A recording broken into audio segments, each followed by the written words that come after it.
Salawat dan salam semoga tercurah kepada kekasih kita Rasulullah Muhammad sallallahu alaihi wasallam. Begitu pula kepada keluarga beliau, para sahabat dan juga pengikutnya yang senantiasa istiqamah menghidupkan sunnah Nabi sallallahu alaihi wasallam, menempuh jalan sebagaimana jalan yang telah ditempuh oleh Nabi sallallahu alaihi wasallam. Jamaah subuh yang dirahmati, dimuliakan oleh Allah Subhanahu wa taala. Insyaallah subuh ini kembali kita lanjutkan pengajian kita. Saya bacakan perkataan beberapa ulama yang terdapat di dalam kitab Ar-Risalah Al-Qushairiyah fi Ilm Tasawuf, satu kitab yang ditulis oleh Al-Allamah Al-Arif Billah Abu Al-Qasim Abdul Karim bin Hawazin Al-Qushairi An-Naisaburi Qaddasallahu sirrah. Beliau lebih dikenal dengan sebutan Imam Al-Qushairi rahimahullah ta'ala. Insyaallah subuh ini saya bacakan perkataan beberapa ulama yang berkaitan dengan takwa. Takwa itu adalah tujuan yang dikehendaki dari semua ibadah yang disyariatkan di dalam agama kita. Jadi ibadah apapun yang disyariatkan di dalam agama, tujuannya adalah untuk menjadikan diri kita sebagai hamba Allah Subhanahu wa taala menjadi hamba-hamba Allah yang bertakwa kepadanya. Itu kita bisa baca di dalam Al-Qur'an pada surah Al-Baqarah ayat 21. Ayat ini adalah ayat yang pertama kali di dalam Al-Qur'an dari segi urutannya yang memuat sapaan Allah kepada manusia. Sering sekali di dalam Al-Quran Allah menyapa manusia dengan beberapa bentuk sapaan. Sapaan Allah yang pertama kepada manusia di surah Al-Baqarah ayat 21. Di dalam ayat tersebut Allah berfirman, Ya ayyuhan nasu ubudu rabbakumul ladzi khalaqakum walladzina min qablikum la'allakum tattaqun. Wahai sekalian manusia, beribadahlah kalian kepada Tuhanmu yang telah menciptakan kalian dan orang-orang sebelum kalian agar kalian bertakwa. Kemuliaan bisa kita raih melalui ketakwaan. Semakin bertakwa seseorang, semakin mulia lagi. Maka orang yang paling mulia adalah orang yang paling bertakwa. Di dalam Al-Quran pada surah Hujurat ayat ke-13 Allah SWT menegaskan, kalau Allah Ta'ala, Inna akramakum indallahi atqakum. Sesungguhnya yang paling mulia di antara kalian di sisi Allah adalah yang paling bertakwa. Maka bisa disimpulkan bahwa manusia yang paling mulia itu adalah Rasulullah sallallahu alaihi wasallam. Karena beliaulah manusia yang paling bertakwa. Nabi menegaskan, ana a'rafukum billah wa akhsyakum billah. Saya yang paling mengenal Allah dan saya yang paling takut kepada Allah Subhanahu wa ta'ala. Jadi mestinya paralel antara pengenalan seorang hamba tentang Tuhannya dengan rasa takutnya kepada Allah Subhanahu wa ta'ala. Semakin mengenal Allah, semakin bertakwa juga ya, seorang hamba tersebut. Semakin dia takut melanggar larangan-larangan Allah. Maka berkali-kali saya tegaskan, Kalau ada yang menyatakan atau yang mengaku mencapai tingkat pengenalan Allah yang tinggi, ya, tingkat ma'rifah yang tinggi, sehingga merasa tidak lagi perlu untuk melakukan amalan syariat, maka yakinlah bahwa itu adalah pengakuan yang dusta. Begitu pentingnya ketakwaan ini sehingga Nabi juga sering mewasiatkan kepada para sahabat beliau. Sebagaimana di dalam sebuah hadis yang diriwayatkan dari sahabat Nabi sallallahu alaihi wasallam, Abu Sa'id Al-Khudri. Hadatsana Abu Sa'id Al-Khudri qala, beliau bercerita, ja'a rajulun ila Nabi sallallahu alaihi wasallam faqala.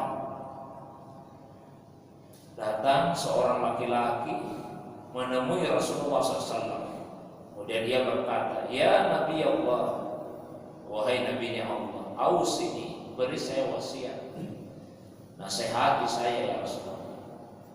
Faqala, maka Nabi kemudian bersabda, alaika bitaqwallah wa innahu jima'u kulli khair. Hendaklah engkau bertakwa kepada Allah, karena itulah yang menghimpun semua kebaikan. Itu wasiat pertamanya Nabi. Hendaklah bertakwa karena takwa itu sudah menghimpun semua kebaikan. Wa 'alaika bil jihad fa innahu rahbaniyatul muslim. Dan hendaklah engkau berjihad, karena itulah rahbaniyahnya seorang muslim. Rahbaniyah yaitu i'tizalun nas. Ketika seorang manusia berusaha untuk memisahkan dirinya dari keramaian, talaban lil ibadah, demi ibadah. Nah, kalau seorang muslim cara dia melakukan itu adalah dengan jihad. Saya pernah sampaikan jihad itu dua macam. Ada jihad fillah, ada jihad fi sabilillah. Kalau jihad fi sabilillah, berjihad di jalannya Allah. Kalau jihad fillah, berjihad menuju Allah. Jihad fi sabilillah, berjihad di jalan Allah, yaitu berjihad menghadapi al-adu al-khariji, musuh eksternal yang ada di luar diri kita. Tapi kalau jihad fillah, jihad menuju Allah, yaitu jihad menghadapi al-adu ad-dakhili, musuh internal yang ada di dalam diri kita sendiri, hawa nafsu. Dan itu jauh lebih berat. Sehingga di dalam sebuah hadis, meskipun sanadnya lemah tapi matannya sahih, Nabi SAW menyampaikan, raja'na minal jihadil aswad ila jihadil akbar. Kita telah kembali dari jihad yang kecil menuju kepada jihad yang lebih besar. Jihad yang lebih besar itu adalah jihad nafs, berjihad untuk menundukkan hawa nafsu kita. Kemudian pesan ketiganya Nabi, wa 'alaika bi dzikrillah, dan hendaklah engkau senantiasa berzikir, mengingat Allah dan menyebut Allah. Karena dengan zikir itu fa innahu nurun, itulah yang akan menjadi cahaya bagimu. Ini tiga wasiatnya Nabi. Bertakwa, karena takwa itu menghimpun semua kebaikan. Kemudian berjihad, ya. Dan yang ketiga yaitu banyak berzikir. Zikir itu yang akan menopang, membantu untuk bisa bertakwa dan bisa berjihad di jalan Allah SWT. Kemudian sami'tu Anas yaqulu, seorang tabi'in berkata, saya mendengar Anas radhiyallahu anhu, seorang sahabat Nabi, bercerita, qila ya Nabi Allah, man alu Muhammad. Ada yang bertanya kepada Nabi, wahai Nabi Allah, siapakah sebetulnya keluarganya Muhammad itu? Jadi Nabi ditanya, siapa keluarganya Muhammad? Kita dalam salat selalu mengucapkan itu, Allahumma salli ala Muhammad wa ala ali Muhammad wa Allahumma salli ala sayyidina Muhammad wa ala ali, ya, wa ala ali Muhammad. Siapa itu keluarganya Muhammad sallallahu alaihi wasallam? Qala, maka beliau menjawab, kullu taqi, kullu taqiyyin. Keluarganya Muhammad itu adalah semua orang yang bertakwa. Siapapun orang yang bertakwa, maka itu adalah keluarga Nabi Sallallahu Alaihi Wasallam. Jadi keluarga Nabi ada dua macam. Ada keluarga jasadiyah, keluarga dari segi nasab, garis keturunan. Ada keluarga ruhaniyah. Keluarga ruhaniyahnya Nabi, semua orang yang bertakwa kepada Allah Subhanahu wa taala, maka dia adalah keluarga Nabi sallallahu alaihi wasallam. Ada yang menghimpun keduanya.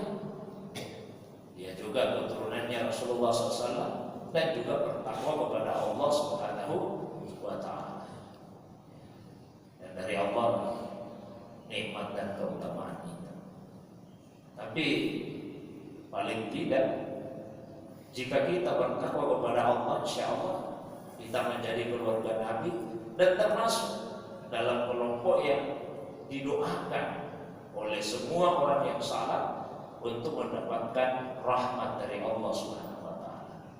Allahumma salli ala sayyidina Muhammad wa ala ali sayyidina Muhammad. Kita masuk dalam golongan yang didoakan untuk mendapatkan rahmat. Fattaqwa jima'ul khairat. Takwa itu menghimpun semua kebaikan. Wa haqiqatul ittqa, dan hakikat takwa at-taharrus bi ta'atillah min uqubatihi. Menjaga diri dari iqab, siksa hukumannya Allah Subhanahu wa taala. Caranya bagaimana? Dengan mentaati Allah Subhanahu wa taala. Takwa itu ada peringkat-peringkatnya, tahapan-tahapannya. Yang paling mendasar takwa yang paling dasar, yaitu asal takwa intikau syirk. Dasarnya takwa adalah menjauhi kemusyrikan. Itu dulu yang paling mendasar, paling fundamental. Jauhi kemusyrikan. Kemudian setelah itu, summa ba'da zalik, meningkat ittiqaul ma'asi wassayi'at. Jauhilah maksiat dan dosa-dosa atau kesalahan-kesalahan. Karena tidak semua maksiat itu membuat syirik. Yang pertama, jauhi kemusyrikan. Yang kedua, berusaha untuk menjauhi kemaksiatan, menjauhi kesalahan-kesalahan. Jadi perluas jangkauannya. Summa pada zalim, kemudian setelah itu meningkat lagi. Yang ketiga, ittiqa'us syubhat, jauhi yang syubhat, yang salah. Meskipun bukan maksiat, meskipun bukan dosa, tapi kalau kita menemukan hal yang meragukan, jauhi. Jadi bukan hanya yang jelas-jelas keharamannya yang dijauhi, tapi juga yang masih sama-sama kita juga menjauhinya. Da' ma yaghibuka ila ma la yaghibuka. Tinggalkan apa yang meragukanmu dan beralihlah kepada apa yang tidak meragukan.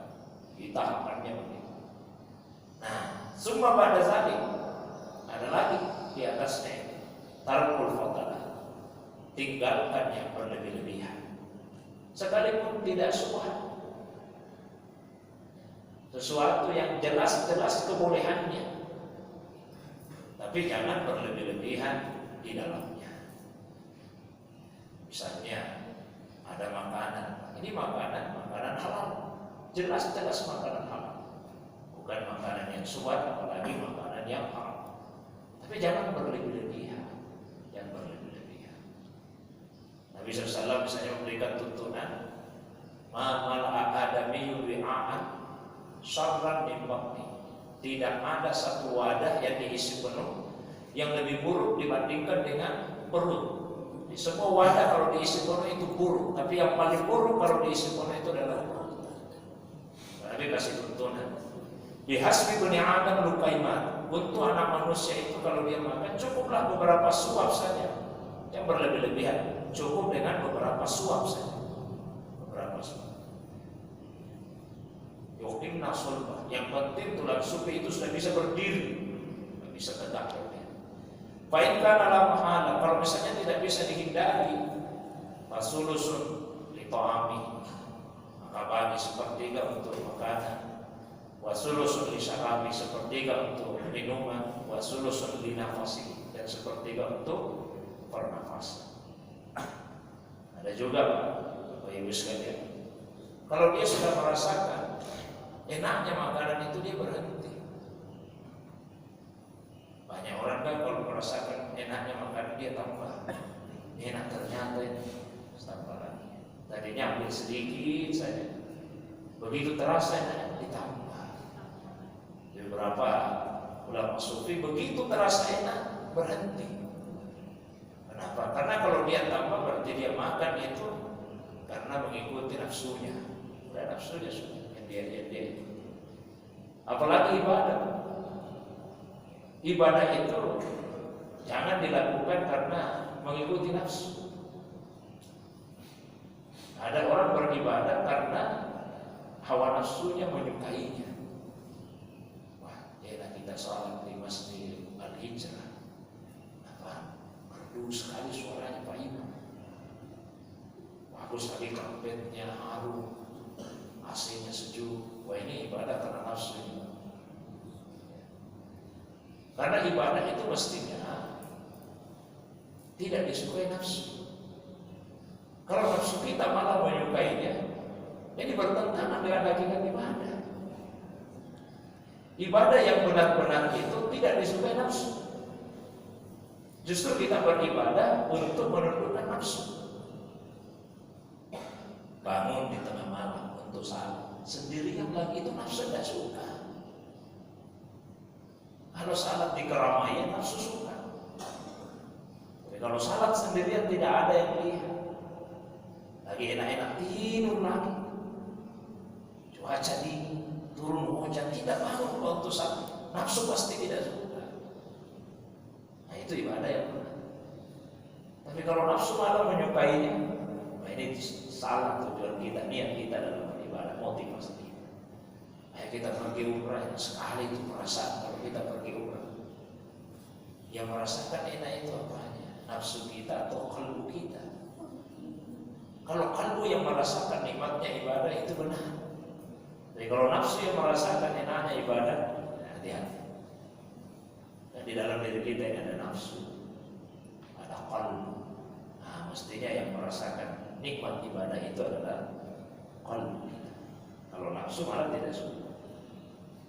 Puasa itu nafsu tidak suka kalau kita puasa, karena nafsu maunya nikmati itu semua makanan, nikmati semua minuman. Nah, kita puasa itu menyelisih hawa nafsu kita, sehingga puasa merupakan ibadah yang sangat tinggi keagungannya.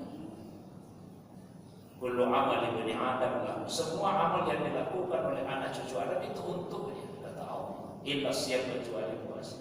Fa innahu li, puasa itu untuk saya, kata Allah. Wa ana ajzi, dan saya saja yang akan memberikan puasa kepada. Karena apa? Karena puasa betul-betul tidak disukai oleh hawa nafsu. Apalagi hal-hal yang berubah. Tidak boleh kita berlebih-lebihan di dalamnya. Ambil yang secukupnya saja. Yang maksudnya dimuliakan oleh Allah SWT. Kita mulai masuk pada perkataan beberapa ulama. Sami'tul Ustaz Abu Ali Ad-Daqaq rahimahullah yaqul. Saya mendengar Ustaz Abu Ali Ad-Daqaq, semoga Allah merahmatinya. Beliau ini adalah guru dan sekaligus mertua dari Imam Al-Musyayyi. Beliau berkata, walikulli qismin min dzalika. Tiap-tiap dari 4 hal tadi ada pembahasannya tersendiri. Menjauhi kemusyrikan, menjauhi maksiat, menjauhi syubhat, dan menjauhi hal-hal yang berubah, tapi berlebih-lebihan di dalamnya. Wa ja'a fi tafsiri qauli azza wa jalla. Nah, itulah yang terdapat dalam penafsiran firman Allah Subhanahu wa taala, ittaqullaha haqqa tuqatih. Bertakwalah kepada Allah dengan sebenar-benarnya takwa. Karena ada juga ayat lain Pak yang kesannya agak lunak, lebih longgar ya. Taqullaha mastata'tum. Maka bertakwalah kepada Allah sesuai kesanggupanmu. Ini agak longgar. Tapi kalau ayat ini haqqa tuqatih, sebenar-benarnya takwa. Karena adanya tahapan-tahapan tadi. Mananya apa? Ayyuta'a fala yuqsa. Allah itu ditaati, tidak dimaksiati, tidak didurhakai. Wa yuzkar fala yunsa. Allah itu senantiasa diingat, tidak pernah dilupa.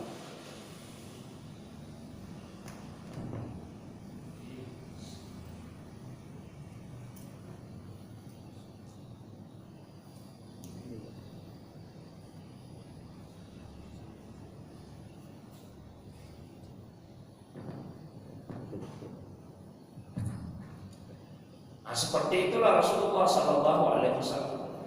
Nabi itu tidak pernah sedetik pun lupa kepada Allah, selalu ingat Allah Subhanahu Wa Taala. Aisyah radhiyallahu anha mensifati Rasulullah Sallallahu Alaihi Wasallam dengan perkataannya, wa kana Rasulullah Sallallahu Alaihi Wasallam yazkurullaha fi kulli ahyani. Dan Rasulullah SAW itu senantiasa ingat kepada Allah sepanjang hidupnya. Nabi itu tidak pernah lupa kepada Allah. Karena itu jangan keliru memahami hadis-hadis yang menceritakan tentang lupanya Nabi di dalam salat. Ada hadis yang menceritakan Nabi lupa jumlah rakaat di dalam salat. Beliau bahkan pernah salat zuhur atau asar hanya 2 rakaat saja sampai selesai. Selesai salat baru diingatkan seorang sahabat. Nah, kadang-kadang ada yang keliru menjelaskan itu. Dikatakanlah Nabi juga kan seperti kita, biasa juga lupa di dalam salat. Iya, Nabi lupa, tapi lupanya Nabi tidak sama dengan lupanya kita di dalam salat. Penyebabnya sangat berbeda. Tidak bisa disamakan. Bedanya di mana? Salat itu kan wasilah. Dia adalah sarana. Dia adalah alat. Tujuannya apa? Tujuan sesungguhnya adalah Allah. Jadi orang salat itu sebagai sarana untuk mengantarkan dia kepada Allah. Nah, kalau kita ini yang bukan Nabi, jika kita lupa di dalam salat, penyebabnya apa? Dunia. Dunia Pak yang membuat kita lupa di dalam salat. Dunia itu semua yang memalingkanmu dari Allah. Apapun yang membuat seseorang itu berpaling dari Allah, itulah dunia. Bentuknya macam-macam. Bisa pekerjaan, bisa keluarga, ya, bisa aktivitas kita, macam-macam. Kalau kita lupa di dalam salat, lebih-lebih kepada Allah, itu kita manusia biasa. Tapi kalau Rasulullah SAW lupa di dalam salatnya, itu bukan karena dunia. Terus karena apa? Justru karena khusyuknya mengingat Allah. Karena begitu khusyuk beliau kepada tujuan, kepada Allah, maka sarananya menjadi beliau lupa itu. Rakaat. Nah, kalau kita bukan karena khusyuk mengingat Allah lalu lupa rakaat. Saya lupa sudah berapa rakaat, terlalu khusyuk saya mengingat Allah. Karena dunia Pak kita lupa sama Allah. Kalau Nabi karena khusyuknya mengingat Allah. Jadi tidak sama Pak ya. Nah, itulah bedanya. Ketika ulama-ulama tasawuf itu menjelaskan hadis-hadis Nabi SAW, mereka bisa melihat makna di balik yang nampak itu. Kalau orang biasa kan dia jelaskan, saya Nabi kan juga manusia seperti kita lah, lupa juga dalam salat. Tidak seperti kita. Tak pernah Nabi itu lupa kepada Allah Subhanahu wa Ta'ala. Jadi wa yuzkaru fala yunsa, wa yuskaru fala yukfar. Allah Allah itu disyukuri. Kita selalu bersyukur kepada Allah dan tidak pernah diingkari. Yaqulu Sa'ad bin Abdullah berkata, la mu'ina illallah wa la dalila illa Rasulullah wa la zada illa taqwa wa la amala illa sabr. Tidak ada mu'in yang memberikan inayah kecuali Allah, dan tidak ada dalil, tidak ada yang menunjukkan kita kepada jalan untuk mengenal Allah kecuali Rasulullah. Wala zada illa taqwa, dan tidak ada bekal yang sebenar-benarnya bekal kecuali takwa. Wala amala illa sabr, dan tidak ada amal yang sempurna kecuali kesabaran. Satu, tidak ada yang memberikan inayah kecuali Allah. Inayah, pertolongan di atas hukum sebab akibat. Di dunia ini kan ada sunnatullah, ada inayatullah. Contoh yang paling mudah lah, kalau ada orang yang sakit, sunnatullahnya itu berobat, itu sunnatullah. Kesembuhan inayatullah. Kesembuhan tidak bisa diminta kecuali dari Allah. Orang sakit kalau dia ke dokter, bukan minta disembuhkan oleh dokter, karena dokter tidak bisa menyembuhkan. Yang bisa dilakukan oleh dokter itu mengobati, menyembuhkan tidak. Satu-satunya yang bisa menyembuhkan hanya Allah saja. Itulah inayah. Kalau ada orang sakit, gimana, saya mau ke dokter dulu, saya mau sembuh, salah itu. Kalau mau sembuh ke dokter. Kalau ke dokter itu berobat. Kalau kesembuhan mintanya sama Allah Subhanahu wa Ta'ala. Ya kan Nabi ajari kita doa, Allahumma rabban nas azhibil ba's isfi innaka antas syafi la shifaa illa shifaa shifaan la yughadiru saqama. Ya Allah, Kaulah pencipta, penjaga, pemelihara manusia, berikanlah kesembuhan. Tidak ada kesembuhan kecuali kesembuhan yang berasal dari kesembuhan yang tidak akan menyisakan rasa sakit setelahnya itu. Tapi bukan berarti itu dosa kita berobat. Karena itulah sunnatullahnya. Tapi hati kita tetap ridha. Orang berobat itu bukan dia tidak ridha. Berobat itu amal tubuh. Tapi hati tetap ridha. Saya ridha dengan penyakit ini, saya terima.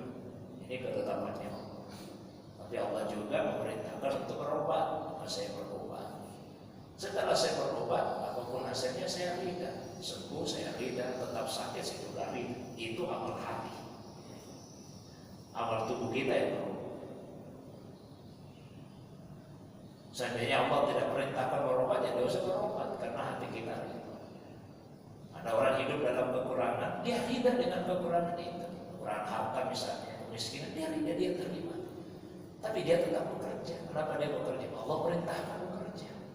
Seandainya Allah tidak perintahkan bekerja, dia usah kerja. Artinya ridha. Setelah bekerja tetap miskin, ridha. Setelah bekerja Allah berikan kekayaan, dia juga ridha. Jadi ridha itu amal hati. Jangan dicampur adukan.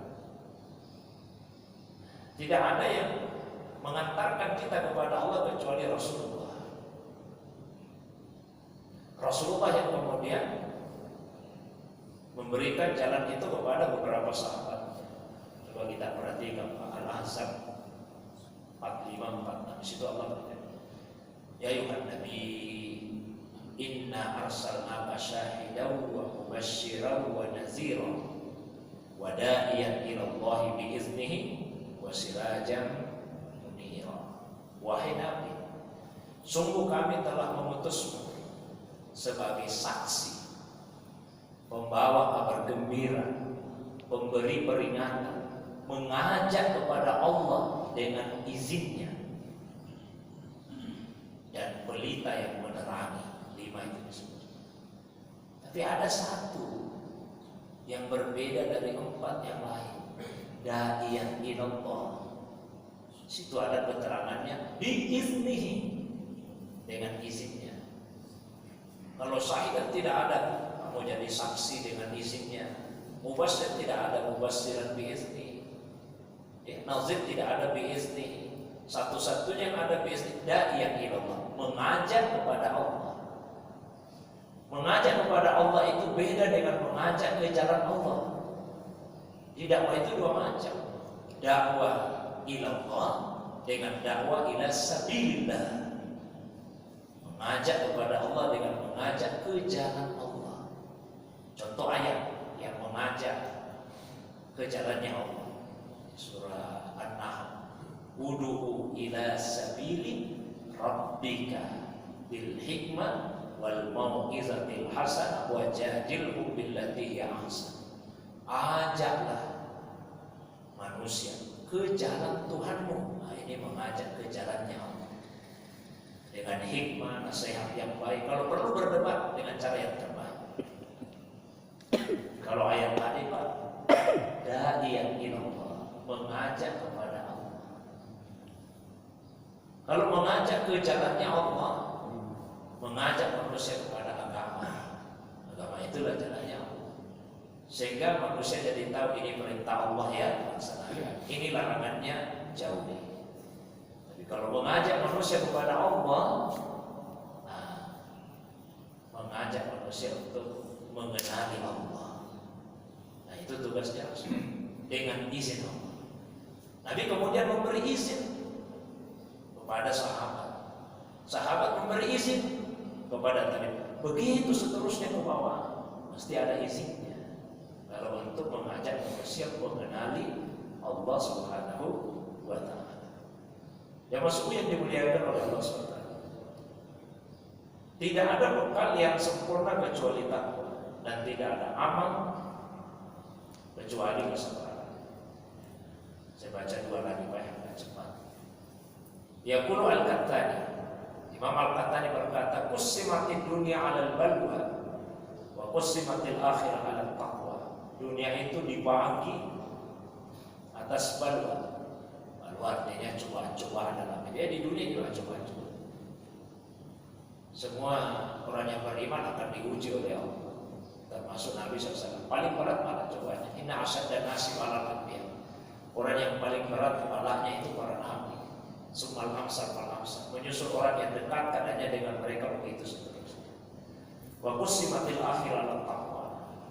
Sementara akhirat dibagi-bagikan kepada orang yang bertakwa. Paling terakhir, yaqulu Al-Jurairi berkata, "Man lam yuhaqqim bainahu wa bain Allah at-taqwa wal muraqabah, lam yasil ila al-kashfi wal musyahadah."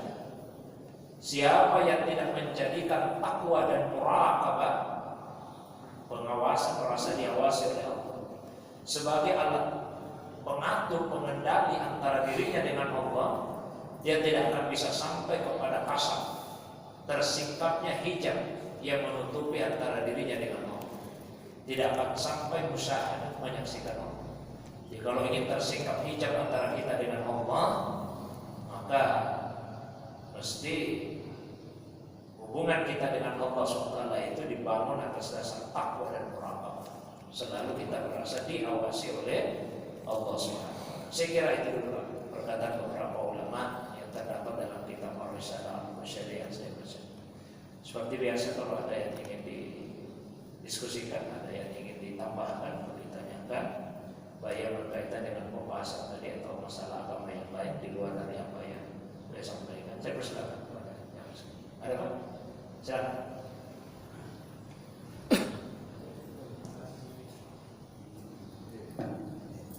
Terima kasih Ustaz kesempatan yang diberikan kepada saya.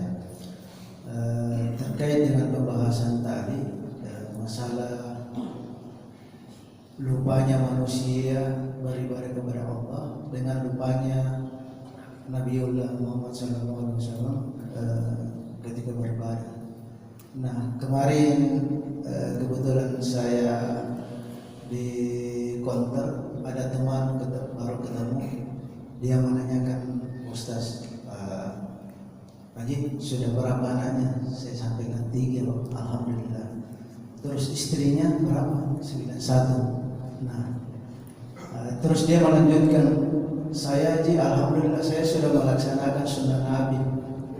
Alhamdulillah sudah 2 istri, 5 anak.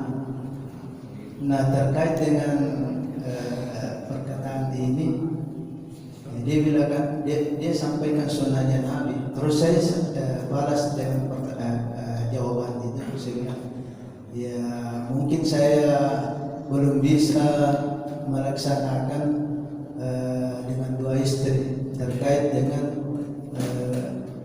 memberikan keadilan kepada istri saya yang kedua itu. Terus itu yang pertama, Ustaz. Tapi yang kedua, di dalam terjemahan Al-Quran itu ada terjemahannya itu ada menyebut nama Allah, kemudian ada yang menyebut ya Rabb, ya Tuhan. Kira-kira begitupun ada menyebut menerjemahkan Rasulullah, dan ada pula yang langsung menyebut Nabi Muhammad SAW. Itu dalam terjemahan Al-Quran. Terus kira-kira apa makna yang terkandung ketika di dalam Al-Quran itu diterjemahkan ya Rabb, ya Tuhan dengan ya Allah. Terus yang ketiga, Ustaz, pernah saya mengunjungi masjid, dia melaksanakan sholat suruh dan duha secara berjamaah. Apakah ini pernah dicontohkan Rasulullah melaksanakan sholat suruh dan duha secara berjamaah? Saya kira hanya itu, Ustaz. Terima kasih. Assalamualaikum warahmatullahi wabarakatuh. Waalaikumsalam. Baik. Yang pertama, Pak ya, istilah sunnah Nabi SAW. Sunnah itu makna bahasanya adalah sirah, juga berarti thariqah. Sirah artinya secara hidup, thariqah artinya jalan. Juga dikatakan sunnah Nabi, jalan hidupnya Nabi, secara hidupnya Nabi. Itu secara bahasa. Misalnya ada hadis yang menyatakan, man sanna fil islami sunnatan hasanatan falahu ajruha wa ajru man amila biha ba'da min ghairi ayyan qusamin ujurihim syai'. Barang siapa yang sanna, mensunnahkan di dalam Islam satu sunnah yang baik, artinya membuat satu jalan yang baik, itu makna bahasanya. Nah, para ulama kita ketika mendefinisikan secara istilah kata sunnah itu beragam sesuai dengan disiplin ilmunya. Beda kalau ulama fikih mengatakan sunnah dengan ulama hadis mengatakan sunnah. Beda lagi kalau ulama usul fikih mengatakan sunnah. Kalau ulama fikih mengatakan sunnah, misalnya apa ya? Salat subuh yang kita kerjakan tadi itu hukumnya wajib, ya Pak. Kalau salat duha hukumnya sunnah. Itu sunnah di situ menurut bahasanya ulama fikih. Sunnah itu ma yusabu fa'iluhu wa la yu'aqabu tarikuhu. Kalau dikerjakan, yang mengerjakannya dapat pahala. Kalau ditinggalkan, maka yang meninggalkannya tidak berdosa. Itu istilah sunnah menurut ulama fikih.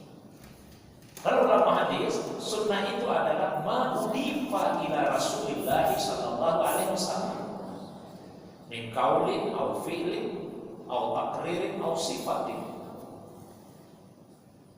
Apa saja yang diidafatkan, disandarkan kepada Nabi sallallahu alaihi wasallam, apakah itu perkataan, perbuatan, pengakuan Nabi atau sifatnya Nabi.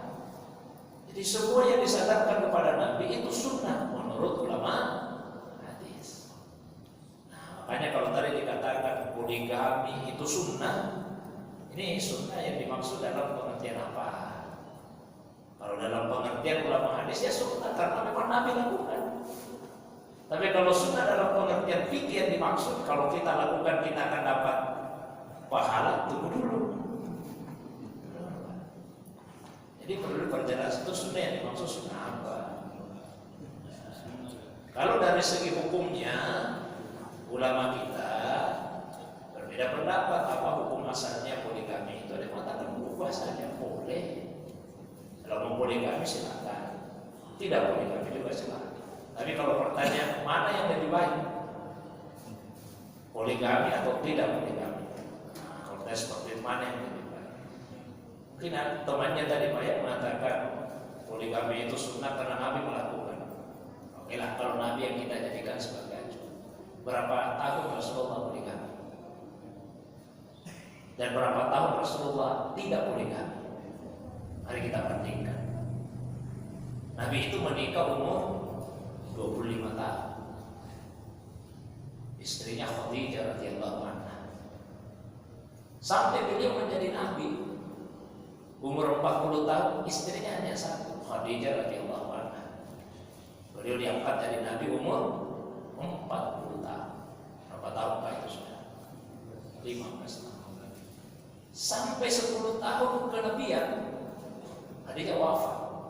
Ditambah 10 tahun 25 tahun.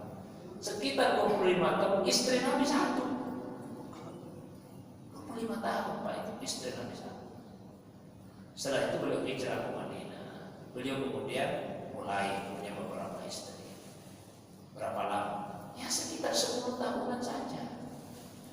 Jadi lebih lama Rasulullah punya istri satu daripada punya istri lebih dari satu. Temannya tadi Pak mengatakan saya sunnah Nabi, saya berkata, oh saya juga sunnah Nabi. Nah ini lebih lama dilakukan oleh Nabi 25 tahun. Kalau punya istri lebih dari satu itu hanya sekitar 10 tahun saja. Kan kadang-kadang kita hanya melihat satu sisi saja dan melihat secara bukan berarti kemudian tidak boleh Pak punya istri itu. Boleh, hukum asalnya boleh. Bisa kita berpahala kalau tujuannya baik. Misalnya ada perempuan yang betul-betul ingin kita bantu, ingin kita santuni, dan tidak bisa dilakukan kecuali dengan menikahinya. Silahkan. Karena Rasulullah SAW menyatakan dalam hadis as-sa'i 'alal armalati wal miskin kal mujahid fi sabilillah. Orang yang berjalan dengan sungguh-sungguh menuju kepada janda-janda dan orang miskin itu seperti berjihad di jalan Allah. Besar ini pahalanya Pak. Bukan jalan-jalan saja begitu. Maksudnya di situ membantu mereka. Ya mungkin diantaranya dengan menikahinya. Ya. Tapi kalau justru akan menimbulkan masalah, bisa jadi makruh Pak itu, bisa haram. Apa istilahnya orang sekarang? Menikahi janda, tapi dengan cara menjandakan istri sendiri. Nah, karena istrinya tidak terima Pak, akhirnya tidak jadi poligami. Cerai juga dia istri. Jadi timbanglah baik-baik. Saya sering mengatakan bahwa seorang laki-laki yang di dalam hatinya ada mawaddah, ada rasa cinta yang mendalam terhadap istrinya, dia tidak akan menikah lagi selama tidak ada alasan yang cukup kuat untuk itu. Ada ibu-ibu kan di belakang? Ada. Setuju Bu ya? Nah, itu setuju sekali. Tapi ada lanjutannya Bu, ada lanjutannya. Mungkin Ibu sudah setuju lanjutannya. Apa lanjutannya? Dan seorang istri yang di dalam hatinya ada rahmah, ada rasa sayang yang mendalam terhadap suaminya, dia tidak akan pernah melarang suaminya biar ingin menikah lagi. Setuju Bu ya? Lihat suaranya biru. Jadi mestinya istri yang mendorong suaminya, suaminya yang tidak mau Pak, tidak mau menolak maksudnya. Jadi timbang baik-baik, timbang baik-baik. Kalau ada yang melakukan itu, ya mungkin dia mampu, belum tentu kita mampu. Insya Allah dengan satu istri kita laksanakan tuntunan agama, perintah Allah, perintah Rasul. Kita sudah merasakan sakinah, ketenangan, syukurilah itu. Ya, jangan kita memaksa memaksakan diri untuk mencontoh orang lain yang kondisi kita tidak sama dengan mereka. Saya kira itu Pak ya. Bahwa apa yang tadi yang pertama? Duha jamaah. Ya. Allah dengan Rabb. Kata Rabb biasa diterjemahkan Tuhan Pak ya. Tuhan. Ilah juga terjemahnya adalah Tuhan. Misalnya di surah An-Nas, Qul a'udzu birabbin nas, malikin nas, ilahin nas. Katakanlah saya berlindung kepada Rabbnya manusia. Rabb. Kata Rabb itu menunjukkan makna penciptaan, penjagaan, pemeliharaan. Jadi kalau dikatakan ya Rabb, wahai Tuhan, maka yang ditonjolkan di situ adalah ya Rabb, wahai Tuhan yang telah mencipta, Tuhan yang menjaga, Tuhan yang memelihara. Kalau digunakan kata ilah, terjemahan Indonesia juga sama Tuhan, tapi yang ditonjolkan di situ adalah Tuhan yang disembah. Dikatakan ilah, Tuhan yang disembah. La ilaha illallah, tidak ada Tuhan, maksudnya tidak ada yang disembah dengan sebenar-benarnya kecuali. Jadi kalau Rabb penekanannya bahwa Allah yang mencipta, Allah yang menjaga, Allah yang merawat, Allah yang memelihara. Kalau Tuhan, Allah yang disembah, Allah yang dicintai, Allah yang dimintai. Nah, Tuhan yang mencipta dan Tuhan yang disembah itu punya nama. Ya, Pak. Jadi Tuhan yang mencipta, Tuhan yang disembah punya nama. Namanya banyak. Salah satu namanya, bahkan namanya yang paling menghimpun semua nama yang lain adalah Allah. Allah itu adalah nama dari Tuhan yang mencipta, nama dari Tuhan yang disembah itu. Dia punya nama. Salah satu namanya, dan nama inilah yang menghimpun semua nama yang lain, yaitu Allah. Jadi begitu kita sebut ya Allah, maka terhimpunlah di dalamnya semua nama dan semua sifat-sifat Allah Subhanahu wa Ta'ala. Bisa dibaca ya? Terakhir. Suruh berjamaah. Baik. Begini. Pada prinsipnya semua salat sunnah itu boleh berjamaah. Semua salat sunnah boleh berjamaah.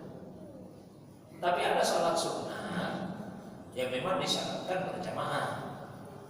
Ada salat sunnah lebih baik sendirian. Ada salat sunnah lebih baik berjamaah. Tapi prinsip dasarnya semua salat sunnah boleh berjamaah. Yang pertama tadi yang sejak awal syaratnya berjamaah, seperti apa misalnya? Salat Idul Fitri, salat Idul Adha, dia syaratnya berjamaah. Dan tidak bisa Pak, saya tidak usah pergi ke masjid, tidak usah ke lapangan, saya di rumah saja salat Idul Fitri, tidak bisa. Tapi kalau ada usul, ya, kita tidak bisa hati, kita koda, tidak bisa. Ada salat sunnah yang boleh berjamaah tapi lebih baik sendiri. Seperti misalnya salat tahiyatul masjid boleh berjamaah tapi lebih baik sendiri. Salat sunnah rawatib boleh berjamaah tapi lebih baik sendiri. Salat sunnah wudu boleh jamaah tapi lebih baik sendiri. Salat sunnah taubat boleh berjamaah lebih baik sendiri. Salat tasbih boleh berjamaah lebih baik sendiri. Nah, salat sunnah yang lebih baik berjamaah itu yang pertama salat sunnah tarawih. Boleh kita sendiri Pak, tapi lebih baik berjamaah. Kemudian salat witir sesudah tarawih. Itu boleh berjamaah, boleh sendiri tapi lebih baik berjamaah. Kalau salat suruh hukum asalnya lebih baik sendiri, tapi boleh berjamaah. Prinsip dasarnya begitu. Pertanyaannya, apakah pernah dilakukan oleh Nabi Sallallahu Alaihi Wasallam? Ini.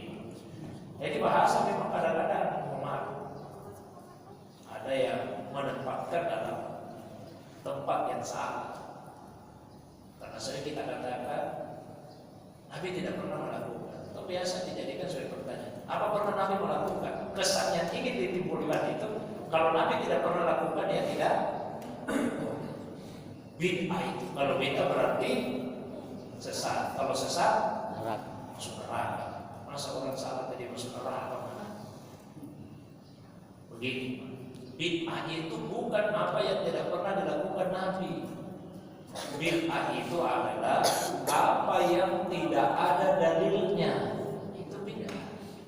Bukan yang tidak pernah dilakukan Nabi, tapi yang tidak ada dalilnya. Dalil itu dari segi cakupannya dua macam. Ada dalil umum, ada dalil khusus. Jadi tidak harus secara khusus semua dilakukan Nabi.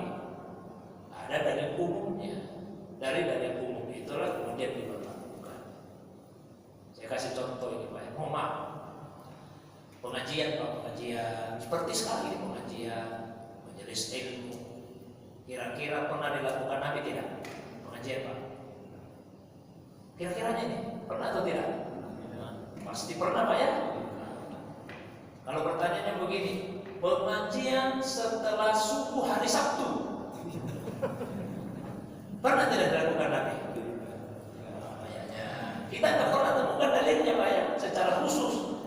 Lihat secara khusus. Jadi kalau dikatakan bahwa pokoknya tidak pernah dilakukan Nabi bid'ah, jangan sampai bid'ah ini karena hari Sabtu.